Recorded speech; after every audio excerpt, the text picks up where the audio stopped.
Haleluya, terpujilah Bapa kita Tuhan Yesus Kristus yang sangat baik. Katakan Yesus sangat baik. Yesus cinta kita semua. Kita dilahirkan di dunia ini dalam keadaan yang tidak bisa berbuat apa-apa. Dan kita orang berdosa. Tapi karena anugerah Tuhan, kita menjadi berharga, mulia oleh karena cintanya Yesus yang luar biasa. Kita dipelihara sama Tuhan. Sebentar kita sebelum berbaring tidur, mari kita datang kepada Yesus. Tuhan sudah campur tangan kita sepanjang hari dari pagi sampai malam ini. Mari kita berterima kasih kepada Tuhan. Katakan, aku mengasihi Engkau Yesus. Dan orang cinta Tuhan Yesus harus taat kepada firman Tuhan. Saya Pastor Yakob Rahmat akan menyanyikan pujian ini. Salah satu kesukaan lagu saya ini karena komitmen saya kepada Tuhan Yesus. Supaya aku cinta Yesus dengan segenap hati dan hidup berkenan sama Tuhan. Hidup menyenangkan hati Tuhan Yesus. Mari jadikan Yesus sebagai pusat hidup kita. Bukan uang, bukan aset, bukan manusia. Tapi Tuhan menjadi pusat di atas segala-galanya. Karena kita bernapas, kita diberkati, itu karena Tuhan. Kalau bukan karena Tuhan, tidak bisa. Jangan berpandangan saudara salah. Saya susah bukan karena saudara sehat. Sehat itu datang dari Tuhan. Kalau bukan karena Tuhan, tidak bisa hidup sehat, tidak bisa hidup segala-galanya. Kalau Tuhan sudah panggil kita, bisa apa?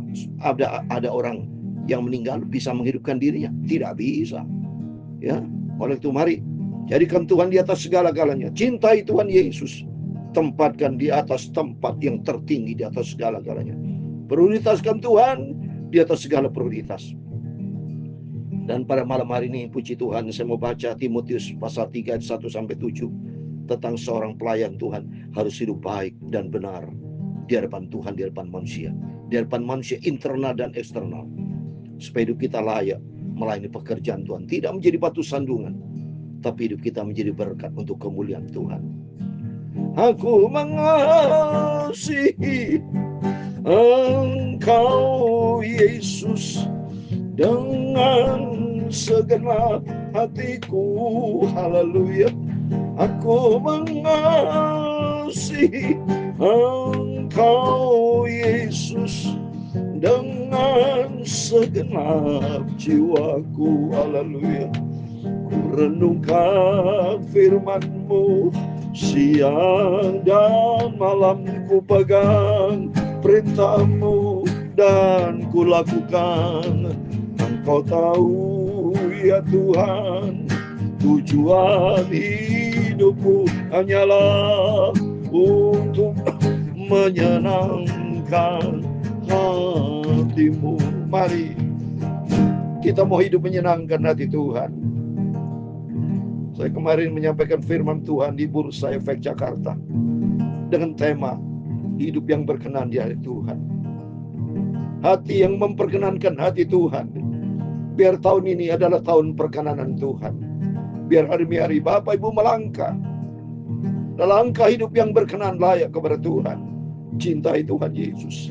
Saya cinta Tuhan Yesus. Amin, haleluya. Yesus juru selamatku. Dengan segenap hati jiwa saya cinta Tuhan Yesus. Saya cinta Tuhanku, saya cinta Bapakku, saya cinta Yesusku, saya cinta Roh Kudus, saya cinta Juru Selamat Yesus. Cintaku juga, haleluya. Saya cinta Tuhan Yesus, amin, haleluya. Yesus juru selamatku, amin, haleluya. Dengan segenap hati jiwa saya cinta Tuhanku, amin, haleluya.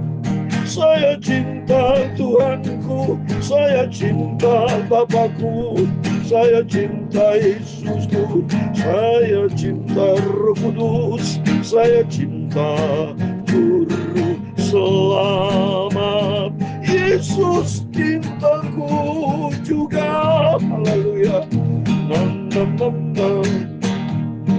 dalam Injil Yohanes pasal 14 ayat 15 dan 23. Ini menjadi pegangan kita semua.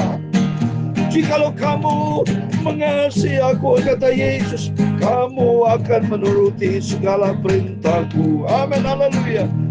Jawab Yesus, jika seorang mengasihi aku, ia akan menuruti perintahku, dan Bapakku akan mengasihi dia, dan kami akan datang kepadanya dan diam bersama dengan dia. Amin, haleluya. Saya cinta Engkau Bapakku, Tuhan Yesus. Aku sungguh cinta Engkau, Yesus Bapakku, Rajaku. Engkau Tuhanku, Engkau di atas segala-galanya. Amin. Saya cinta Tuhanku, saya cinta Bapakku, saya cinta Yesusku, saya cinta Roh Kudus, saya cinta Tuhan Juru Selamat. Yesus cintaku juga, haleluya. Ya Tuhan, punyamulah kebesaran dan kejayaan, kehormatan, kemasyhuran dan keagungan. Ya segala-galanya ada di langit dan di bumi. Ya Tuhan, punyamulah kerajaan, dan Engkau yang tertinggi itu melebihi segala-galanya sebagai kepala. Sebab kekayaan dan kemuliaan berasal daripada-Mu. Amin. Dan Engkaulah yang berkuasa atas segala-galanya. Dalam tangan-Mu lah kekuatan dan kejayaan. Dalam tangan-Mu lah kuasa membesarkan dan mengokohkan segala-galanya.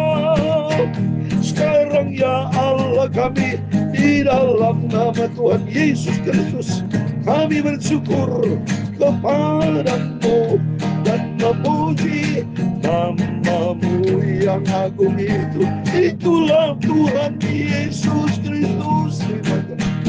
Sucikanlah mulutku, sucikan Bapa pikiranku, sucikanlah hatiku.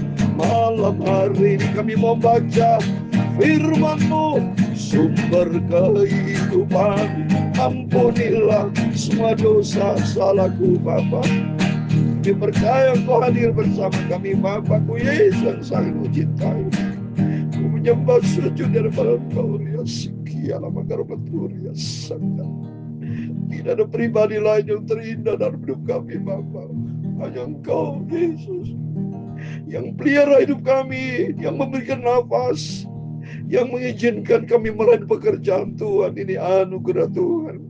Bukan karena kehebatan kami, bukan karena kepintaran kami, bukan karena daya upaya usaha kami, bukan. Semua karena kasih-Mu, semua karena anugerah-Mu. Biar Kau mau pakai setiap kami anak-anak-Mu menjadi alat kemuliaan Tuhan. Dalam nama Tuhan Yesus, kami sudah berdoa mengucap syukur, haleluya. Amin, amin. Terpujilah Bapa kita Tuhan Yesus Kristus. Saya merasakan hadirat Tuhan malam hari ini. Karena cintanya kita kepada Tuhan Yesus. Tempatkan Tuhan di atas segala-galanya. Oh, saya tidak pernah bosan selalu berkata ini. Jangan pernah bosan mendengar dari suara saya. Tempatkan Tuhan di atas segala-galanya. Prioritaskan Tuhan. Buktikan kalau Bapak Ibu cinta Tuhan Yesus. Perlu loh saudara. Karena kita ikut Yesus pribadi dilihat sama Tuhan. Perilaku kita dilihat sama Tuhan. Sungguh. Jadi orang Kristen bukan jadi orang Kristen pura-pura. Ya. Manusia bisa saudara bohongin. Tuhan Yesus tidak bisa kita bohongin. Karena Dia tahu persis. Dan kita diminta tanggung jawab, saudara. Baca dalam Ibrani 4 ayat 13. Semuanya terbuka, tidak ada yang bisa disembunyikan. Dan setiap kita diminta untuk tanggung jawab. Saya mau baca. Ibrani pasal 4 ayat 13, saudara. Demikian firman Tuhan. Dan tidak ada suatu makhluk pun yang tersembunyi di hadapannya. Sebab segala sesuatu telanjang dan terbuka di depan mata Dia. Yang kepadanya kita harus memberikan pertanggungan jawab. Hidup ini berasal dari Tuhan. Nafas berasal dari Tuhan, kesehatan dari Tuhan, semuanya datang dari Tuhan. Apa yang kita kerjakan datang dari Tuhan. Dan harus kita mempertanggungjawabkan. Seperti contoh, saya dikasih talenta main gitar, main piano, saya klasik. Dulu saya pernah masuk usia masih muda, mewakili gereja Betel Indonesia di Petamburan. Waktu zaman almarhum Dr. Hail Senduk masih hidup. Ya, saya mewakili gereja Betel Indonesia di Petamburan. Saya pernah juara pertama menyanyi saudara di antara gereja-gereja di Adu. Saya ingat sekali waktu lagu Wajib Besar Setiamu. Ya. Dan suara yang saya diundang setelah itu menyanyi di mana-mana, usia masih muda terkenal. Tapi bukan dipergunakan talenta itu untuk dunia, untuk egois, untuk sombong. Jangan salah. Itu contoh. Tuhan berikan kita talenta, Tuhan berikan kita potensi, kemampuan apapun datang dari Tuhan. Pergunakan semua untuk Tuhan. Berkat-berkat yang Bapak Ibu terima, kita diberkati bukan untuk kepentingan diri sendiri, tapi kita diberkati untuk memberkati. Seringkali tanpa kita sadar kita egois. Kita sangat diberkati, kita banyak berpikir introvert, diri sendiri.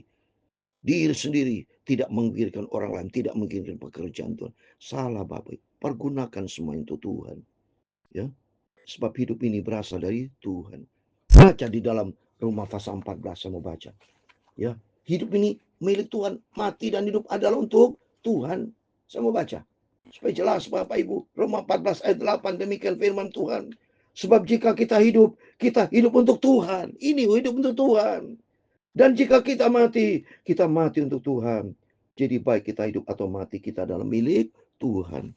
Karena suatu hari kelak kita tinggalkan dunia ini, kita punya tempat di surga buat selamat. Oleh karena itu mari kita mau kembali kepada firman Tuhan dengan tema supaya seorang pelayan Tuhan, kita sebagai hamba-hamba Tuhan, Bapak Ibu seorang hamba Tuhan, semua anak-anak Tuhan harus hidup benar di hadapan Tuhan, di hadapan manusia.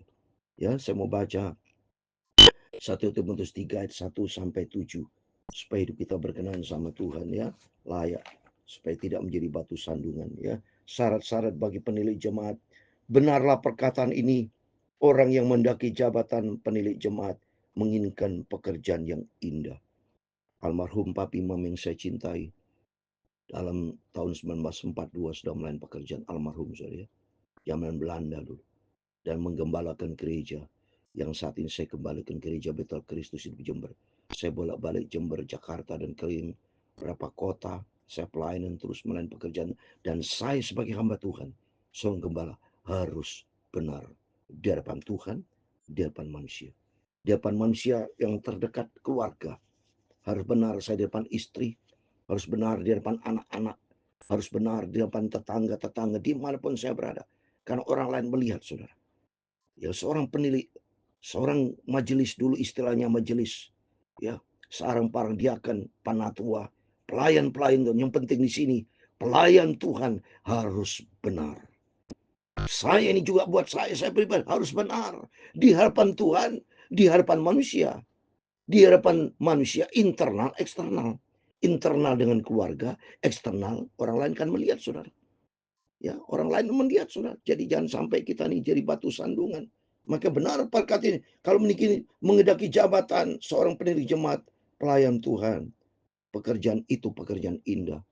Ya, dulu pada waktu saya masih bekerja di Bank Sentral Asia, seorang bankir, saya pengalaman di perbankan. Ya, Papi Mami selalu mendoakan buat saya, Yakob, melayani pekerjaan Tuhan, melayani yang jauh lebih indah dari melayani manusia. Karena bosnya Tuhan Yesus. Oh iya, saya ditumpangin tahun berdoa. Hanya semua anak dari papi, mami, saudara semua jadi hamba Tuhan. Melayani semuanya, ada 7 bersaudara.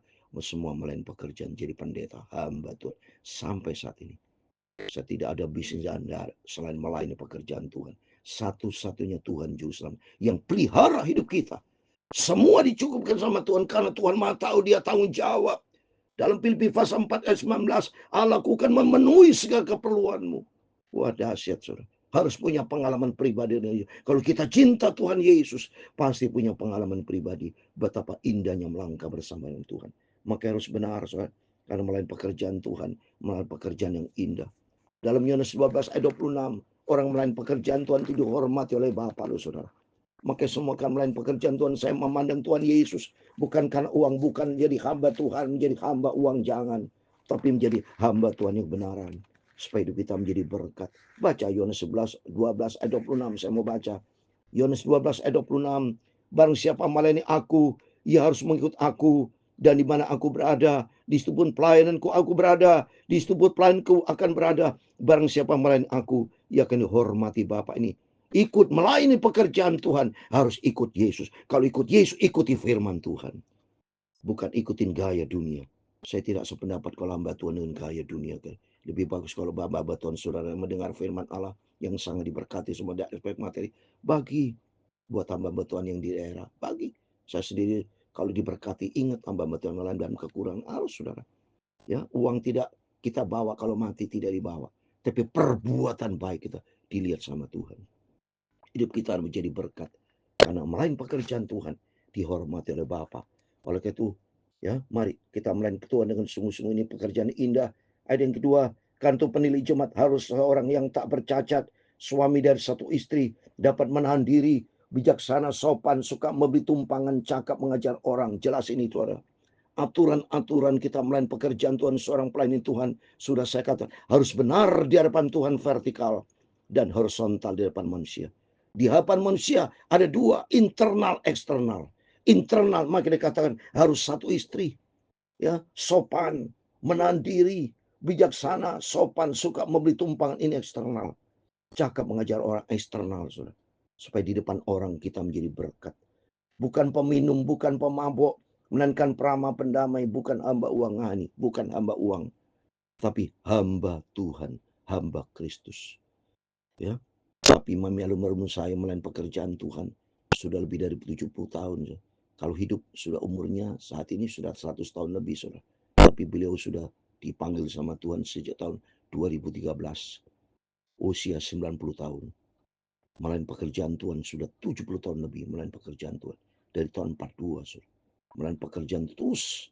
Dan akhirnya anak-anak semua saya sebagai anak hamba Tuhan. Melayani pekerjaan Tuhan dari tahun 61 saya. Umur 5 tahun saya disuruh bak firman Tuhan. Sampai saat ini. Cintanya kepada Tuhan Yesus. Karena Yesus yang cinta. Harus jadi berkat, saudara. Harus jadi berkat, ya. Bukan menjadi hamba uang. Seorang kepala keluarga yang baik, disegani, dihormati oleh anak-anak. Benar, harus respect. Karena saya almarhum anak ini, selalu ketemu saya almarhum, selalu aku mau seperti papa, dia bilang. Harus melayani pekerjaan Tuhan, tapi anak saya Heno sudah bersama dengan Tuhan, dipanggil sama Tuhan. Tapi hormati, sudah harus jadi berkat. Jikalau seorang tidak tahu mengepalai keluarganya sendiri, bagaimana ia dapat mengurus jemaat? Benar. Kalau saya tidak mengatur jemaat, dia tidak bisa mengatur istri anak-anak kepada Tuhan Yesus. Kalau hidup tidak berkenan, ya, bagaimana bisa memimpin seorang jemaat gembala? Tidak bisa. Harus benar, harus jadi berkat internal, eksternal, supaya nama Tuhan dipermuliakannya. Jangan ia seorang baru bertobat, agar jangan ia menjadi sombong dan kena hukuman. Memang saya sudah dinasihat almarhum papi, kalau di jemaat yang baru jangan langsung dikasih jabatan-jabatan, terus kita didik dia, ya, betul dibina rohaninya supaya menjadi seorang anak Tuhan yang kuat di dalam Tuhan, rohani kuat, baru terus izin Tuhan ketentuannya, baru diangkat seorang pelayan Tuhan. Jadi benar-benar kita harus menjadi anak Tuhan berkualitas. Ayat 7 yang terakhir, hendaklah ia juga mempunyai nama baik di luar jemaat, agar jangan ia dibuat orang dan jatuh ke dalam jat iblis. Benar saya katakan tadi, internal, eksternal. Karena kita dilihat sama orang loh Bapak Ibu. Baca di dalam 2 Korintus pasal 3. Bahwa kita dibaca menjadi surat yang terbuka. Supaya kita menjadi berkat, ya. Saya mau baca 2 Korintus pasal 3. Supaya kita menjadi surat yang terbuka, dikatakan ayat yang kedua, 2 Korintus 3:2. Kamu adalah surat pujian kami yang tertulis dalam hati kami, yang dikenal dan yang dapat dibaca oleh semua orang, dibaca oleh semua orang. Dimanapun Bapak Ibu berada seorang hamba Tuhan, dilihat sama orang, perbuatan perilaku kita, tutur kata kita, jangan sampai mohon maaf marah-marah seenaknya, jangan saudara, tapi mari kita menjadi berkat supaya nama Tuhan dipermuliakan, karena dalam diri kita ada Kristus. Biar Kristus bercahaya. Maka firman Tuhan katakan, Yesus berkata, supaya kamu menjadi garam, bercahaya di tengah-tengah bangsa yang bengkok ini. Dalam Filipi pasal 2:15 saya mau baca sebagai terakhir. Filipi pasal 2 Ayat 15 saya mau baca demikian firman Tuhan. Supaya kamu tidak beraib dan tidak bernoda, sebagai anak-anak Allah yang tidak bercela di tengah-tengah angkatan yang bengkok hatinya dan yang sesat ini, sehingga kamu percaya di antara mereka seperti bintang-bintang di dunia. Kita dipakai Tuhan seperti bintang-bintang, bercahaya menjadi berkat supaya nama Tuhan dipermuliakan. Tuhan memberkati kita semua. Aku mengasihi Engkau Yesus dengan segenap hatiku, haleluya. Aku mengasihi Engkau Tuhan Yesus dengan segenap jiwaku, haleluya. Ku renungkan firman-Mu siang dan malam, ku pegang perintah-Mu dan ku lakukan. Kau tahu ya Tuhan, tujuan hidupku hanyalah untuk menyenangkan hati-Mu. Lihat ini sesuai dengan pujian. Kita hidup menyenangkan hati Tuhan. Cari perkenanan Tuhan Bapak Ibu.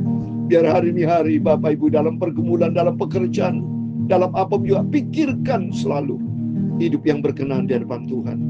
Supaya hidup kita menyenangkan hati Tuhan Yesus. Sehingga nanti kelak nama kita tertulis dalam kitab kehidupan. Tuhan memberkati engkau dan melindungi engkau. Tuhan menyinari engkau dengan wajah-Nya dan memberi engkau kasih karunia. Tuhan menghadapkan wajah-Nya kepadamu dan memberi engkau damai sejahtera. Bapa kami yang di surga, dikuduskanlah nama-Mu, datanglah kerajaan-Mu, jadilah kehendak-Mu di bumi seperti di surga. Berikanlah kami pada hari ini makanan kami yang secukupnya, dan ampunilah kami akan kesalahan kami, seperti kami juga mengampuni orang bersalah kepada kami. Dan janganlah membawa kami ke dalam pencobaan, tetapi lepaskanlah kami daripada yang jahat. Karena Engkau-lah yang mempunyai kerajaan dan kuasa dan kemuliaan sampai selama-lamanya. Amin. Terpujilah nama Bapa kita Tuhan Yesus Kristus. Sebelum berbaring tidur, berjaga dan berdoa Bapak Ibu, mari kita mau sentralnya hidup ini adalah Tuhan Yesus. Cari perkenanan Tuhan. Biar Tuhan mau pakai setiap Bapak Ibu dalam lain pekerjaan Tuhan. Hidup baik dan berkenan di hadapan Tuhan. Hidup benar internal dan eksternal. Karena kita dibaca oleh setiap orang. Jadi garam, menjadi pelita. Kristus dipermuliakan. Terima kasih Tuhan Yesus memberkati kita semua. Amin. Puji Tuhan. Haleluya.